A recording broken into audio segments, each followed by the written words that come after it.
Meu marido, depois de 2 anos de casados, parou de me procurar como mulher.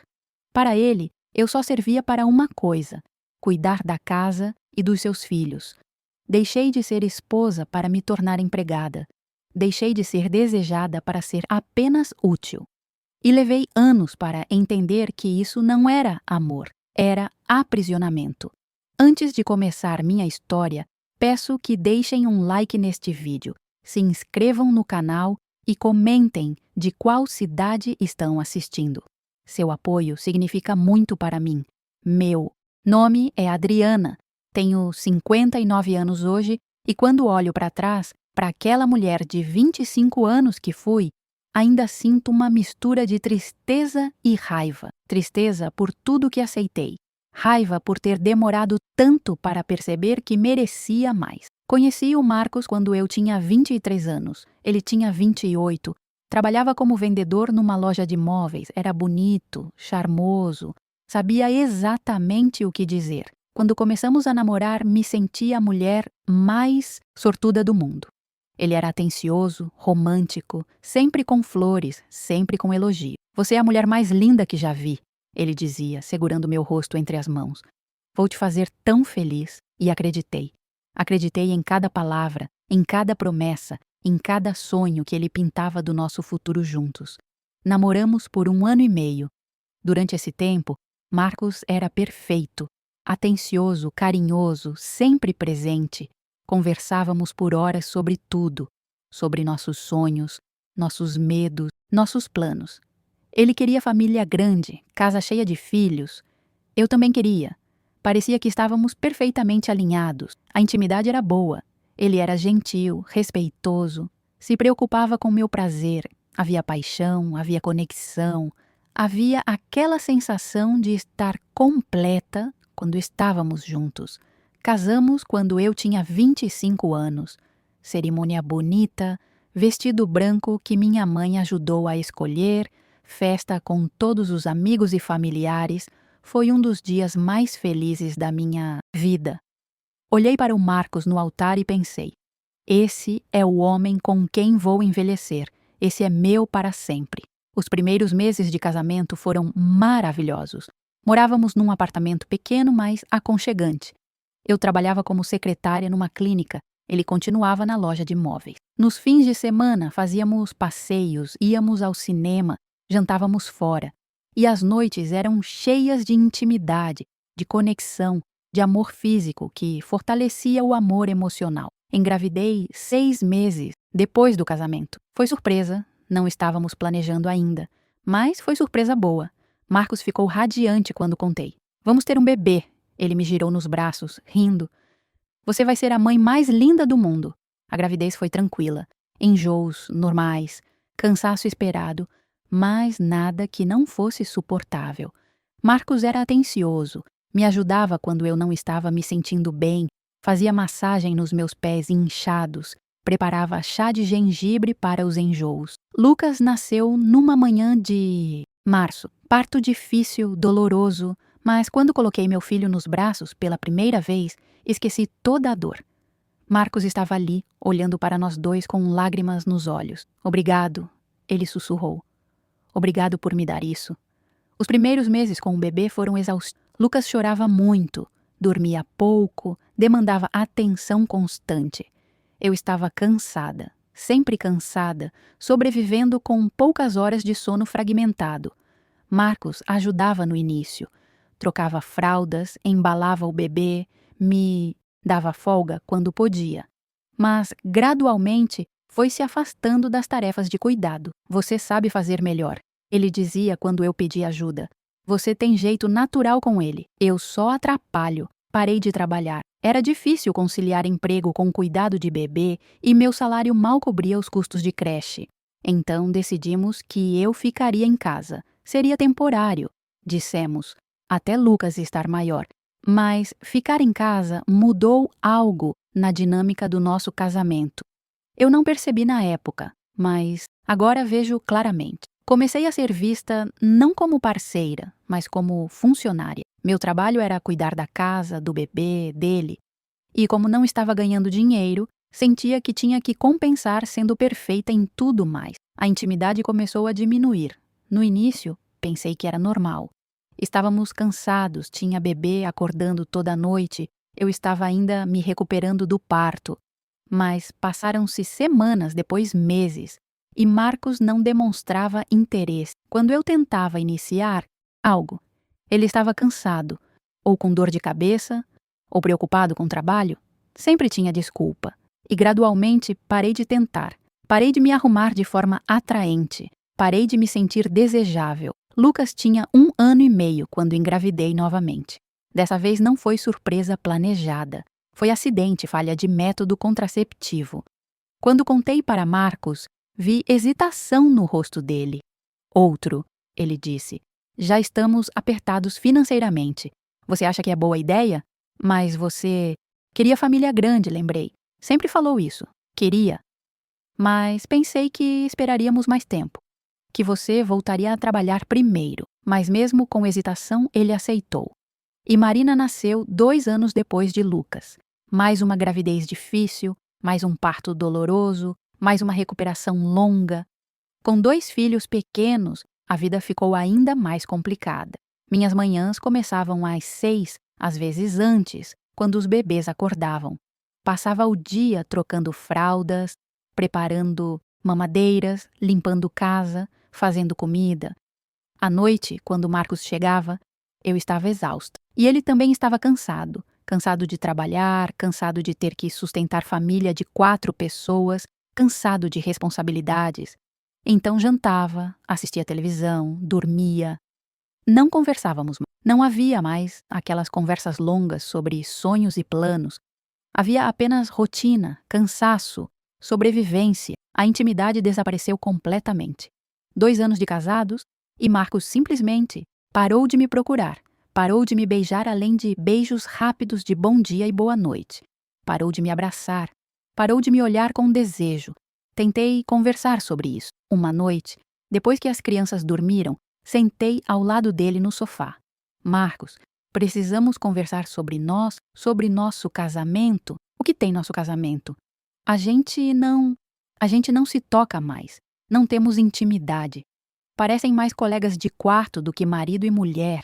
Ele suspirou, irritado. Adriana, estou cansado.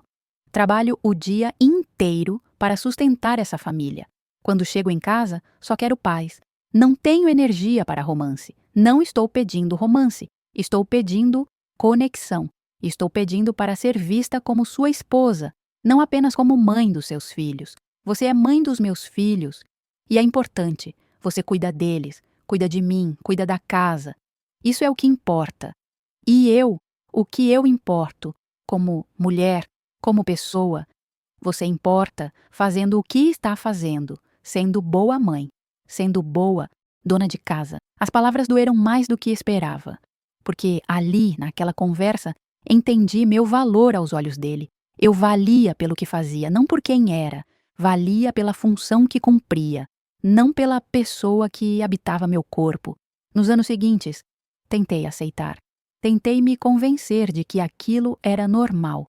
Que casamentos com filhos pequenos eram assim. Que sexo não era importante. Que intimidade era luxo que não podíamos ter.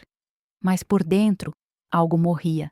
Aquela mulher que era desejada, que se sentia bonita, que se sentia vista, estava desaparecendo. No lugar dela surgia alguém invisível. Alguém que existia apenas para servir. E o pior era que ninguém via. Para o mundo exterior, éramos família perfeita. Marido trabalhador, esposa dedicada, 2 filhos lindos. Ninguém via a solidão. Ninguém via a rejeição constante. Ninguém via como eu estava me apagando.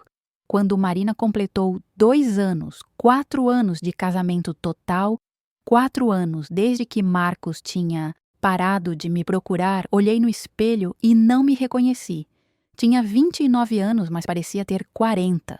Cabelo sempre preso, roupa sempre simples e prática, sem maquiagem, sem cuidado com a aparência. Por que me arrumar se ninguém olhava? E foi naquele momento, olhando o meu reflexo naquele espelho manchado do banheiro, que algo dentro de mim começou a despertar, uma raiva pequena, uma insatisfação crescente, uma voz sussurrando que aquilo não estava certo, que não era assim que casamento deveria ser. Mas ainda levaria anos para eu ter coragem de ouvir aquela voz. Os anos seguintes passaram numa rotina monótona, que me consumia lentamente. Lucas e Marina crescendo, demandando menos fisicamente, mas mais emocionalmente. Lição de casa, atividades extracurriculares, festas de aniversário, consultas médicas. Minha vida girava inteiramente em torno deles e das necessidades da casa. Marcos continuava distante. Não era cruel, não era violento, era apenas ausente. Chegava do trabalho, jantava a comida que preparei, assistia televisão, dormia. Nos fins de semana, ficava no sofá ou saía com amigos. Raramente fazíamos coisas em família. E quando fazíamos, ele estava fisicamente presente, mas emocionalmente ausente. A falta de intimidade física era como ferida aberta que nunca cicatrizava. Havia noites que deitava ao lado dele, nossos corpos separados por abismo invisível, mas intransponível, e chorava em silêncio. Chorava por me sentir feia, por me sentir rejeitada, por me sentir como se houvesse algo fundamentalmente errado comigo. Tentei me arrumar melhor. Comprei roupas mais bonitas com o pouco dinheiro que Marcos me dava para despesas pessoais. Pintei o cabelo. Comecei a usar maquiagem de novo. Tentei recapturar aquela mulher que ele tinha desejado no início do casamento. Mas nada mudou. Ele não notava, ou se notava, não comentava. Continuava me tratando como funcionária eficiente, não como esposa desejável. Minha mãe percebeu a mudança em mim numa das suas visitas. Estávamos tomando café na minha cozinha, as crianças brincando na sala, quando ela me olhou de forma penetrante. Adriana, você está bem? Você parece apagada. Estou bem, mãe, só cansada. Cuidar de 2 crianças é exaustivo, não é só cansaço. É outra coisa. É como se você não estivesse mais aqui, como se fosse sombra de quem você era. As lágrimas vieram sem aviso. Comecei a chorar ali na cozinha, anos de frustração e dor saindo de uma vez. Mãe, ele não me toca. Faz anos que não me toca, faz anos que não me olha como mulher. Só sirvo para cuidar da casa, das crianças, dele. Deixei de ser pessoa, virei função. Minha mãe me abraçou, mas havia algo no rosto dela que não consegui decifrar. Depois de um momento, ela disse algo que me chocou. Adriana, isso é casamento. É o que acontece quando você tem filhos. O romance acaba, a paixão desaparece. O que fica é companheirismo, responsabilidade compartilhada. Você precisa aceitar isso. Mas, mãe, nem companheirismo temos.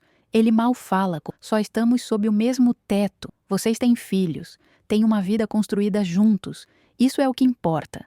Não pode ser egoísta e colocar suas necessidades na frente das necessidades da família. As palavras dela me machucaram profundamente, porque percebi que era isso que o mundo esperava de mim, que aceitasse, que ficasse calada, que sacrificasse minhas necessidades, meus desejos, minha própria humanidade em nome da família. Conversei com minha amiga Sandra, que também era casada e tinha filhos. Esperava encontrar solidariedade, compreensão. Mas a reação dela foi similar. Adriana, todos os casamentos passam por isso. A fase romântica acaba. O que importa é que ele é bom provedor, não te trai, não te bate. Você tem casa, comida, segurança. Muitas mulheres matariam por ter o que você tem.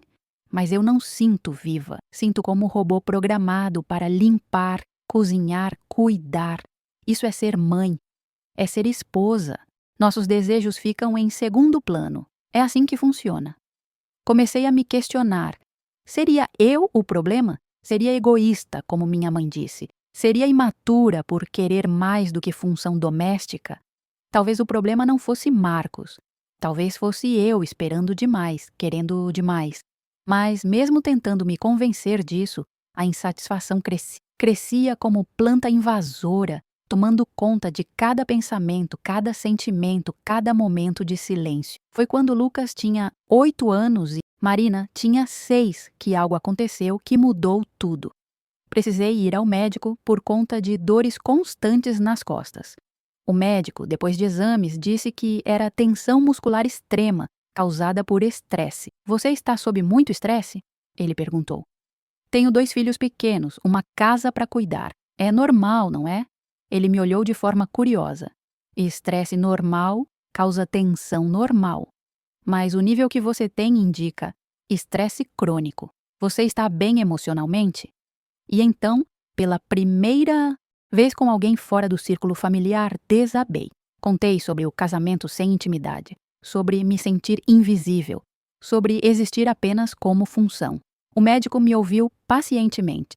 Depois disse algo que ninguém tinha dito antes. Você já considerou terapia? O que está descrevendo soa como depressão situacional. Você está numa situação que te faz infeliz, mas sente presa. Terapia pode ajudar a processar isso, a encontrar soluções. Não tenho dinheiro para terapia. Marcos me dá apenas o suficiente para despesas da casa e das crianças. Há clínicas populares, atendimento gratuito ou de baixo custo. Vou te dar alguns endereços. Comecei terapia 2 semanas depois. Sessões de 50 minutos toda terça de manhã, enquanto as crianças estavam na escola. Contei para Marcos que tinha consulta médica regular por causa das dores nas costas. Não menti completamente. Só omiti que a consulta era com psicóloga, não fisioterapeuta. Nas primeiras sessões, a terapeuta, doutora Luciana, apenas me ouviu, me deixou falar, desabafar, chorar. E então, na 4ª sessão, ela disse algo que mudou minha perspectiva. Adriana, o que você está descrevendo é negligência emocional. Seu marido te negligencia emocionalmente, te reduz a uma função. E isso é forma de abuso, mesmo que não seja físico, mesmo que não seja intencional. Abuso? Não. Ele não me bate, não me xinga, só não me vê. Negligência é abuso. Fazer você se sentir invisível é abuso. Reduzir você a funcionária doméstica não paga é abuso. Pode não deixar marcas físicas, mas deixa marcas psicológicas profundas. Ouvir aquilo foi libertador e aterrorizante ao mesmo tempo. Libertador porque finalmente alguém validava minha dor. Aterrorizante porque significava que minha vida era ainda pior do que eu tinha admitido. Doutora Luciana me ajudou a entender que tinha direito de ter necessidades, que não era egoísmo querer ser vista, desejada, valorizada, que casamento saudável incluía intimidade emocional e física, e que o que estava vivendo não era normal, não importava o que outras pessoas diziam. Você precisa conversar com ele de novo, ela sugeriu. Mas desta vez não como pedido, como estabelecimento de limites. Dizer claramente o que precisa e o que acontecerá se ele não estiver disposto a trabalhar no casamento. Mas tenho medo. Medo de que ele diga que não vale a pena. Medo de que ele escolha me perder ao invés de mudar. E se ele escolher isso, o que diz sobre quanto ele te valora? E mais importante, você quer passar resto da vida numa relação onde não é valorizada? A pergunta ficou comigo por semanas. Eu queria passar resto da vida assim, invisível, não desejada, existindo apenas para servir. A resposta era clara: não. Mas o medo de mudar, de enfrentar o desconhecido, era paralisante. Marcos percebeu que algo estava diferente em mim. Uma noite, enquanto jantávamos em silêncio como sempre fazíamos, ele comentou: você está estranha. Ultimamente, mais quieta que o normal. Estou pensando, respondi. Sobre o quê? Sobre a gente, sobre nosso casamento, sobre se isso é realmente tudo o que existe. Ele suspirou, aquele suspiro de irritação que conhecia tão bem. De novo com isso? Adriana, já conversamos sobre isso. Temos filhos, responsabilidades. Não posso ficar me preocupando com romance o tempo todo. Não estou pedindo romance o tempo todo. Estou pedindo o mínimo. Estou pedindo para ser vista, para ser tocada, para ser tratada como esposa, não como empregada. Você não é empregada. Você é mãe dos meus filhos. É importante. Sou importante pela função que cumpro, não por quem sou. Você vê diferença? Vejo dramaturgia onde não existe. Estamos casados há 9 anos. É normal que as coisas esfriem. Você precisa amadurecer e aceitar isso. As palavras foram como tapa. Amadurecer? Eu que precisava amadurecer. Eu que estava aceitando migalhas, me contentando com menos do que merecia, levantei da mesa, deixando o prato pela metade. Vou dormir. São 8 horas. Estou cansada. Sempre está cansada. Sim, estou. Cansada de ser invisível. Cansada de ser ignorada. Cansada de viver assim. Fui para o quarto, tranquei a porta, deitei na cama e chorei. Mas dessa vez, as lágrimas eram diferentes. Não eram apenas de tristeza, eram de raiva. Raiva de estar naquela situação, raiva de Marcos por me colocar ali, raiva de mim mesma por ter aceitado por tanto tempo. E foi naquela noite deitada sozinha naquela cama onde deveria haver dois, mas onde só havia uma sombra de pessoa que tomei decisão. Não sabia ainda o que faria, mas sabia que não podia continuar assim, que algo tinha que mudar, mesmo que mudança significasse perder tudo. Porque perder tudo era melhor do que continuar perdendo a mim mesmo. Os meses seguintes foram de transformação lenta, mas constante. A terapia me abriu os olhos para padrões que tinha normalizado, a negligência emocional, a redução da minha identidade a apenas mãe e dona de casa, a ausência completa de reciprocidade no relacionamento. Doutora Luciana me incentivou a recuperar partes de mim que tinha abandonado. Comecei pequeno. Voltei a ler, algo que amava, mas tinha parado de fazer porque não tinha tempo.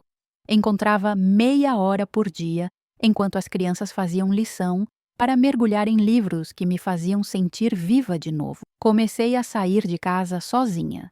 Não apenas para compras ou tarefas, mas para caminhar no parque, para tomar café, sozinha numa cafeteria, para existir fora do contexto de mãe e esposa. E nesses momentos, redescobria quem era Adriana além das funções que cumpria. Marcos notou as mudanças com desaprovação crescente. "Por que você está saindo tanto?" perguntou uma tarde quando voltei de uma caminhada. "Fui caminhar no parque. Preciso de exercício. Você nunca se importou com exercício antes. Nunca tive tempo antes. Agora as crianças são maiores. Tenho um pouco mais de liberdade." Ele franziu a testa. "Só não esqueça suas responsabilidades.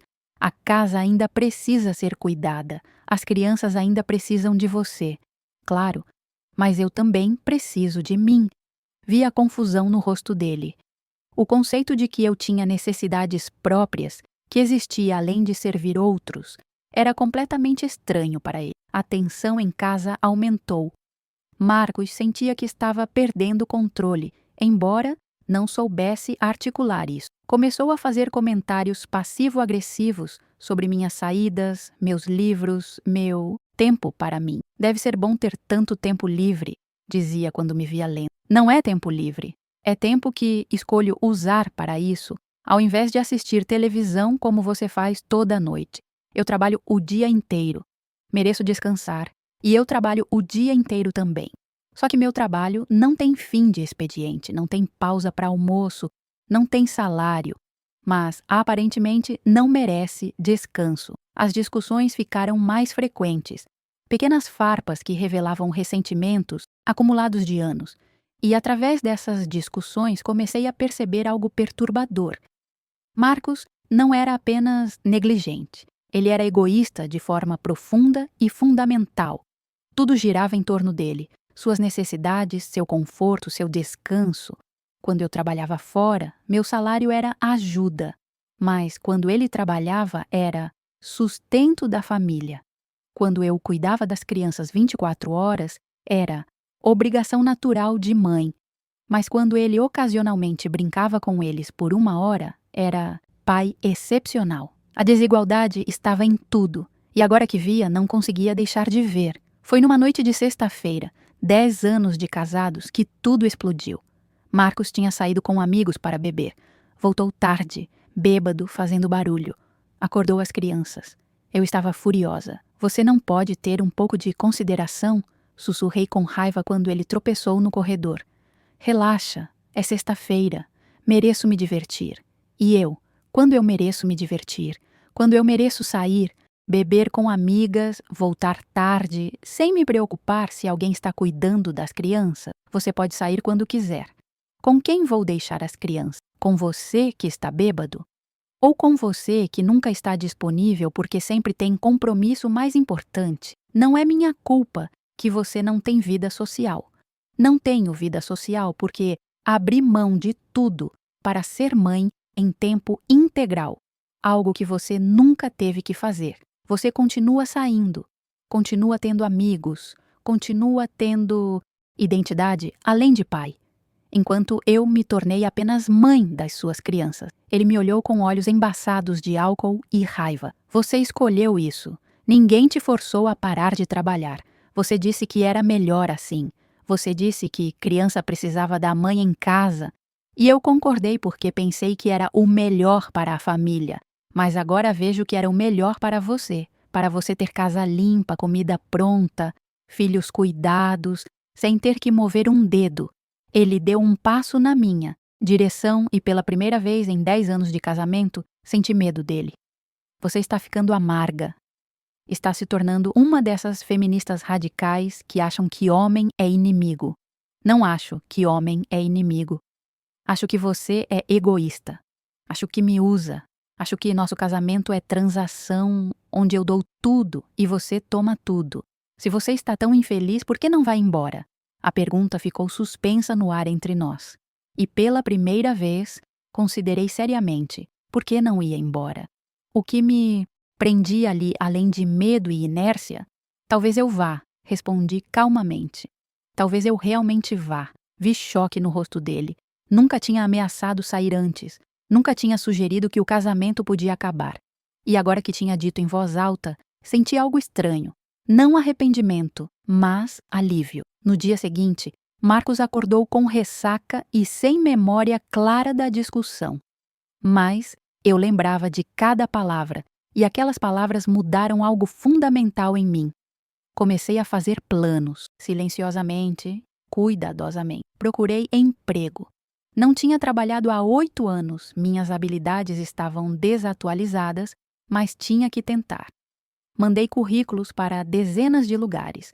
Recebi rejeições, mas também algumas entrevistas. Uma empresa pequena me ofereceu posição administrativa meio período. Pagava pouco, mas era começo.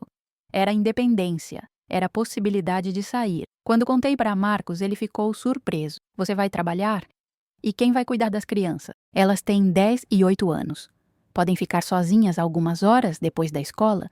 E você pode ajudar mais. Eu já trabalho tempo integral. E agora eu também vou. E ainda vou fazer maior parte do trabalho doméstico, tenho certeza. Mas pelo menos terei meu próprio dinheiro, minha própria identidade, além de sua esposa. Vi a raiva cruzar o rosto dele, mas também medo. Medo de que eu estivesse realmente escapando de seu controle. Comecei o trabalho 2 semanas depois. Era estranho estar de volta ao mundo profissional. Estranho ter colegas, ter conversas sobre coisas além de crianças e casa, ter propósito além de servir família. E pela primeira vez em anos, senti vislumbre da Adriana que tinha sido antes.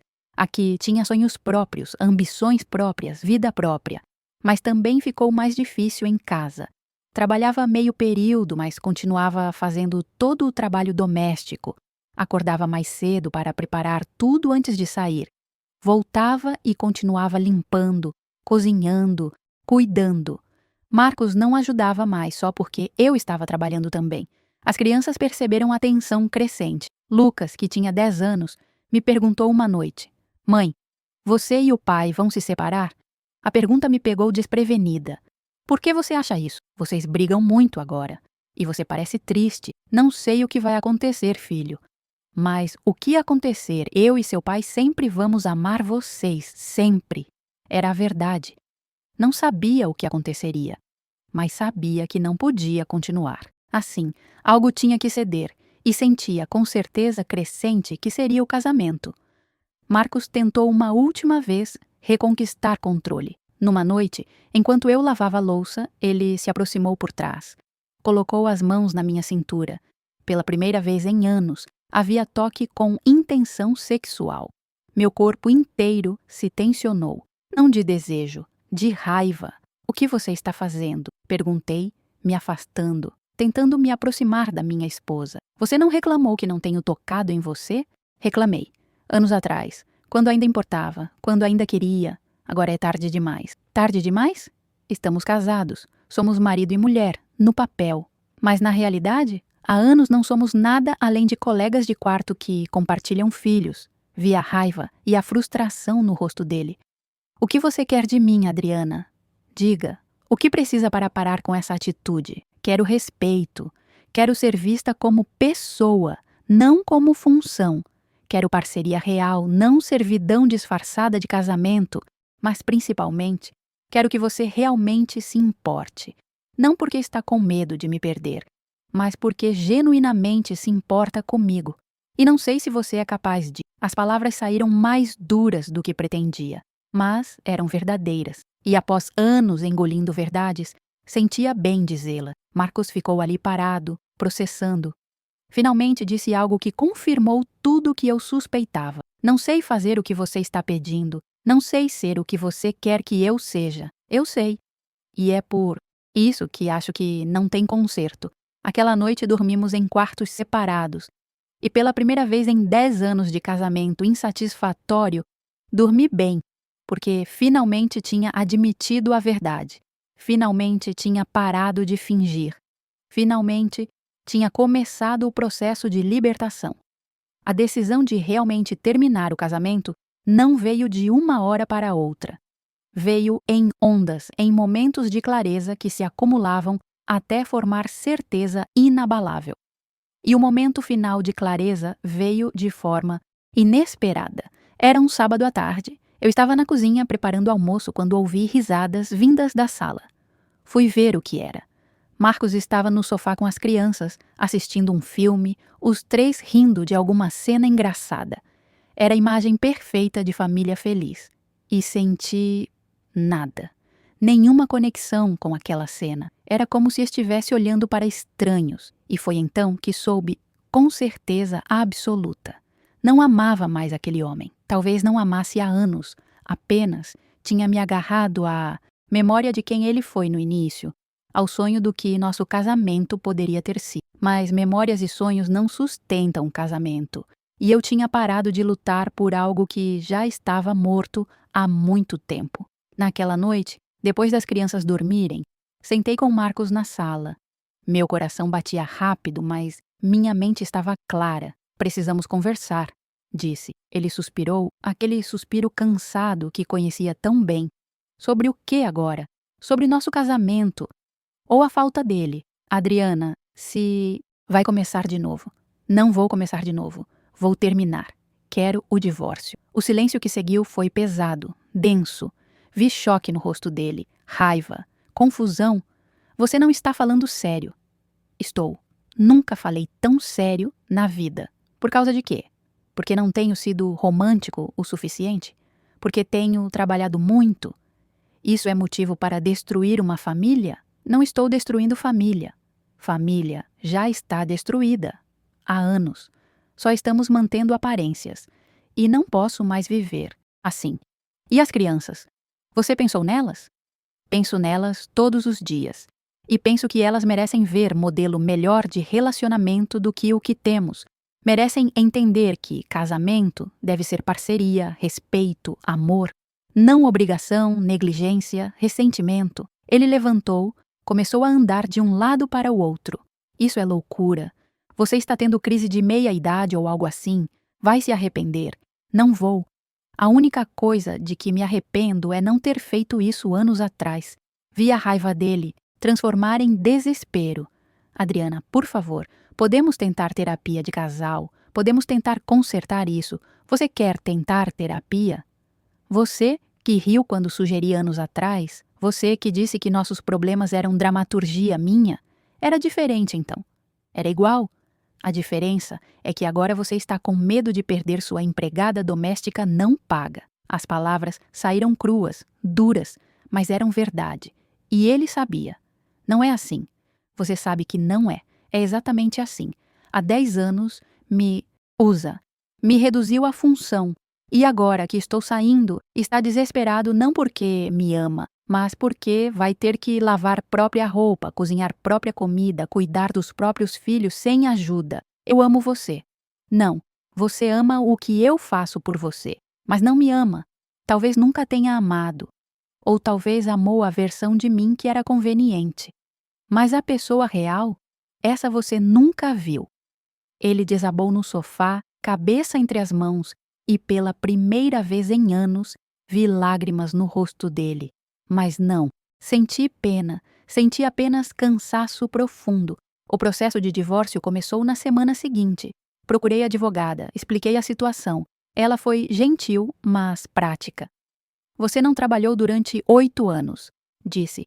Tem direito à pensão alimentícia. Também tem direito à metade dos bens conjugais. Não quero nada dele além do que preciso para recomeçar. Só quero minha liberdade. Liberdade é importante, mas também precisa pensar praticamente. Você tem 2 filhos para criar.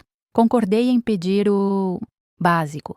Metade da casa, que seria vendida. Pensão alimentícia modesta por 3 anos, até me estabelecer profissionalmente. Guarda compartilhada das crianças. Marcos contestou tudo. Disse que não devia pensão porque eu trabalhava agora. Disse que deveria ter guarda principal porque ele podia prover melhor. Disse, através de advogados, que eu era egoísta, instável, má influência para as crianças.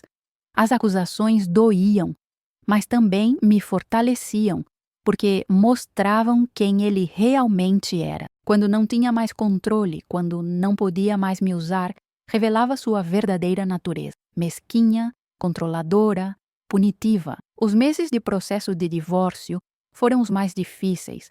Continuávamos morando na mesma casa, dormindo em quartos separados, tentando manter normalidade para as crianças. Mas tensão era palpável. Lucas e Marina lidavam com a situação de formas diferentes. Lucas, aos 11 anos, estava com raiva. Raiva de mim por destruir a família, como ele diz. Raiva do pai por não ter sido o melhor marido. Raiva da situação toda. Marina, aos 9, estava mais confusa que com raiva. Vinha me fazer perguntas que partiam meu coração. Mãe, foi culpa minha? Você e o papai estão se separando por minha causa? Não, amor. Nunca foi culpa sua. Adultos, às vezes, crescem em direções diferentes. Às vezes, o amor acaba. E está tudo bem. Você e seu irmão serão sempre amados. Isso nunca vai mudar. Mas vou ter que escolher entre vocês? Não vai escolher ninguém. Vai ter 2 lares, 2 pais que te amam. Só não vamos estar casados mais. E honestamente, isso vai ser melhor para todos. As palavras eram verdadeiras, mas também esperançosas. Porque não sabia se seria melhor. Não sabia como seria ser mãe solteira. Não sabia como seria sustentar a mim e as crianças com um emprego meio período e pensão modesta. Mas sabia que tinha que tentar. Tinha que ser livre, nem que fosse difícil. O divórcio foi finalizado 6 meses após iniciado. A casa foi vendida.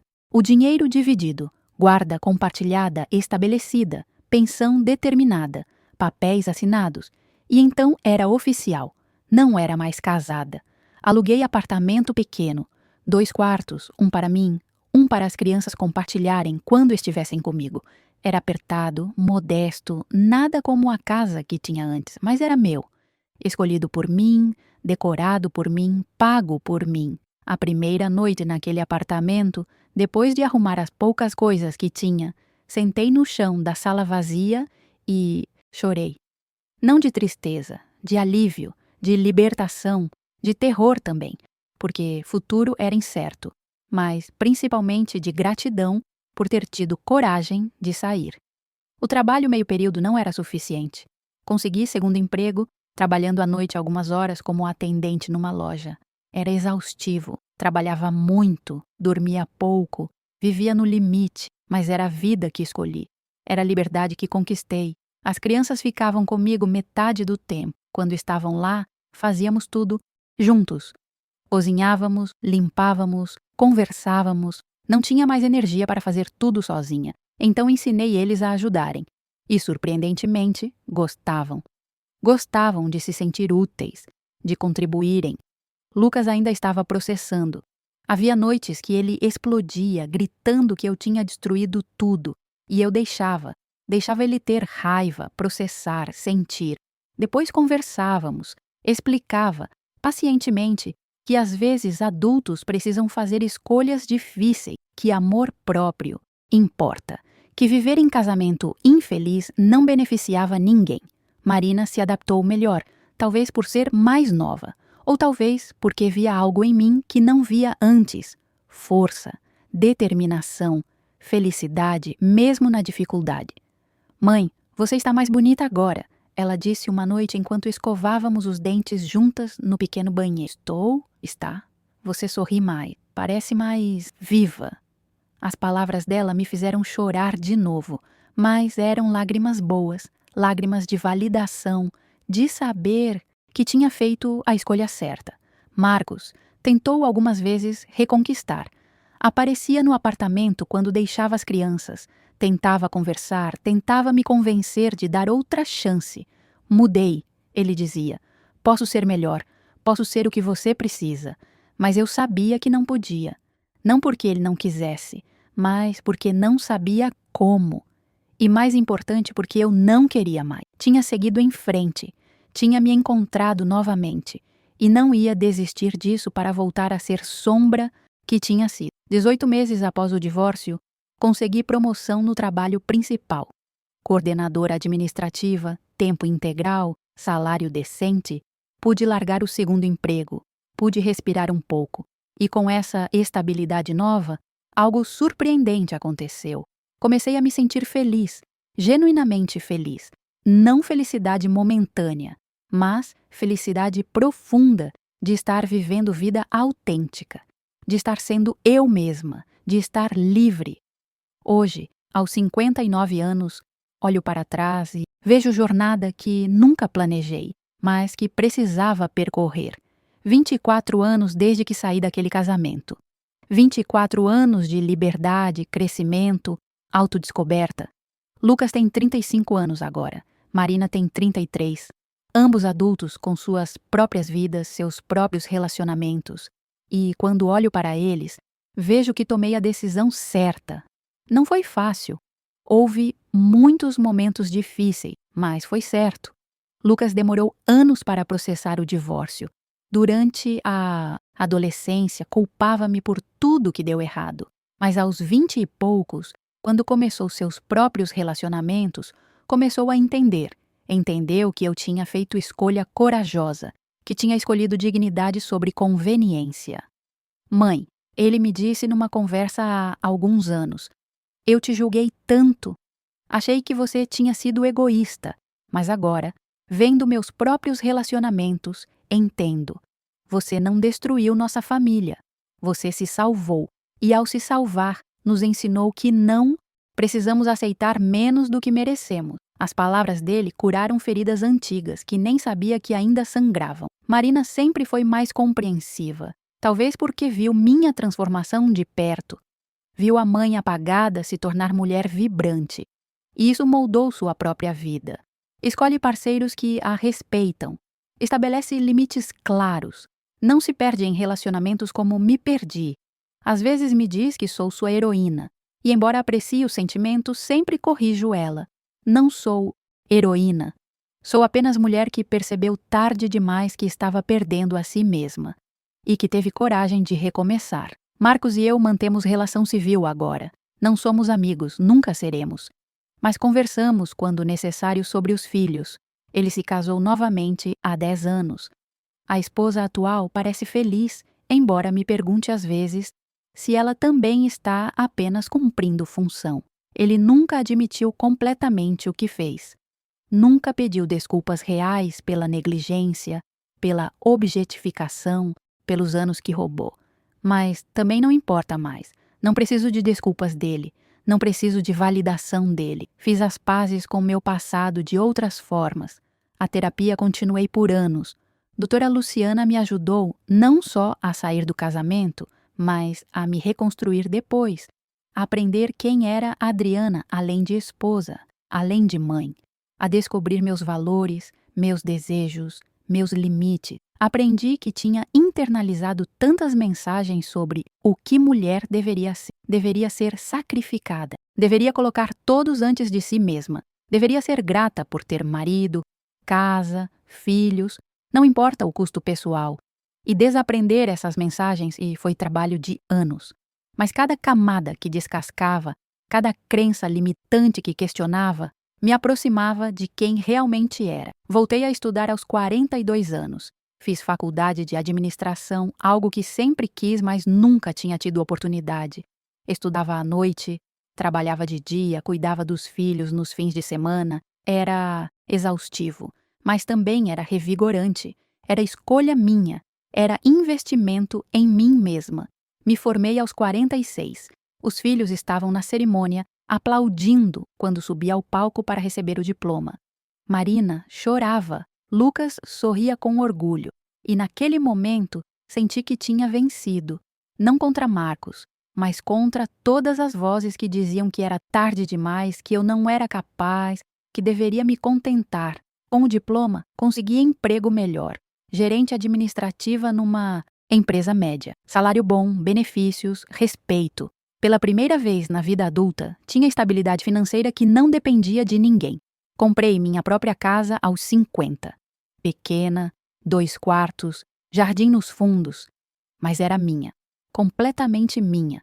E decorei do jeito que quis. Cores vibrantes que Marcos teria odiado, arte moderna que ele teria achado feia, plantas por toda parte porque amo plantas e ele era alérgico. Cada escolha, por menor que fosse, era a afirmação de liberdade. Namorei algumas vezes ao longo dos anos. Nada sério no início porque estava aprendendo a existir sozinha. Não precisava de outro relacionamento para me completar. Mas aos 52, conheci o Paulo. Ele era viúvo, arquiteto, gentil de forma genuína. Começamos como amigos. Conversas longas em cafés, caminhadas no parque, interesse mútuo sem pressão. E, gradualmente, florescia algo mais profundo. Paulo me trata como nunca fui tratada. Com respeito genuíno, interesse real, em quem sou, admiração pela minha força. Não tenta me controlar, não me reduz à função. Me vê como pessoa completa, complexa, valiosa. Você é incrível, ele me disse uma vez. Tudo que passou, tudo que conquistou, é inspirador. Só fiz o que qualquer pessoa faria. Escolhi sobreviver. Não. Você escolheu prosperar. E isso é diferente. É mais difícil. É mais corajoso. Não moramos juntos. Talvez nunca moremos. E está tudo bem. Não preciso de casamento para validar nosso relacionamento. Não. Preciso de etiqueta oficial para saber que somos importantes um para o outro. Porque aprendi que relacionamento saudável não é sobre posse. É sobre escolha mútua, todos os dias. Escolher estar junto porque quer, não porque tem que. Mantenho contato com algumas mulheres do grupo de apoio que frequentei nos anos após o divórcio. Mulheres que também saíram de casamentos mortos, que também reconstruíram vidas. Somos rede de apoio mútuo, lembretes vivas de que é possível recomeçar. Uma delas, Teresa, ainda está presa, ainda casada com um homem que a negligencia, ainda fazendo todas as desculpas que fiz. Tento não julgar, sei como é difícil, sei que cada pessoa tem seu próprio tempo, mas também planto sementes. Compartilho minha história, lembro ela de que merece mais e espero que um dia ela tenha coragem de buscar esse mais. Se você está me ouvindo agora e está em situação similar, se seu casamento virou transação onde você dá tudo e não recebe nada, onde você é vista apenas como função, não como pessoa, quero que saiba algumas coisas. Primeiro, não é normal. Não importa quantas pessoas digam que é. Não importa se sua mãe, suas amigas, sua igreja. Todos dizem para aceitar. Não é normal viver sem intimidade, sem conexão, sem respeito. E você não tem que aceitar. Segundo, você não é egoísta por querer mais. Não é dramática por precisar ser vista. Não é exigente por esperar reciprocidade. Essas são necessidades humanas básicas. E você tem direito a elas. Terceiro, nunca é tarde para recomeçar. Eu saí aos 35. Conheço mulheres que saíram aos 40, aos 50, aos 60. A idade não importa. O que importa é estar disposta a lutar por vida melhor. Quarto, será difícil. Não vou mentir. Haverá momentos de medo, de dúvida, de arrependimento, haverá pressão social, julgamento, dificuldades financeiras. Mas do outro lado, a liberdade, a possibilidade de ser você mesma, a chance de felicidade genuína. E quinto, você é mais forte do que imagina. O fato de estar considerando sair, de estar questionando, já mostra força. Confie nessa força, confie em si mesma. Hoje, quando olho no espelho, vejo mulher que sobreviveu, que cresceu, que se transformou. Vejo linhas de expressão que vêm de rir de verdade. Vejo cabelos grisalhos que vêm de viver autenticamente. Vejo olhos que não têm mais aquela tristeza profunda que carregava. Vejo Adriana. Não a Adriana que Marcos queria. Não a esposa função. Não a mãe máquina. Mas a Adriana real. A que sempre esteve lá, enterrada sob anos de negligência e abnegação, esperando para ser descoberta. E ela é suficiente, é completa, é valiosa. Minha jornada não foi perfeita. Cometi erros, tive momentos de fraqueza. Houve vezes que quis desistir. Mas não desisti. Continuei. E cada dia que continuei me trouxe mais perto de quem realmente sou. Se minha história pode inspirar uma mulher a buscar mais, a não aceitar menos, a lutar por própria felicidade, então valeu a pena. Valeu cada lágrima, cada noite insone, cada momento de medo. Porque liberdade, descobri, é o bem mais precioso. Liberdade de ser você mesma, de fazer suas escolhas, de viver sua vida nos seus termos, e essa liberdade vale qualquer sacrifício. Então, se você está naquela cozinha, naquele quarto, naquela vida onde não é vista, onde não importa, onde existe apenas para servir, saiba, você pode sair, pode recomeçar, pode viver. Não será fácil, mas será seu. E isso faz toda a diferença. Obrigada por me ouvir, obrigada por me permitir compartilhar minha jornada. E espero, do fundo do meu coração, que minha história te dê coragem para escrever a sua. Com força e esperança, Adriana.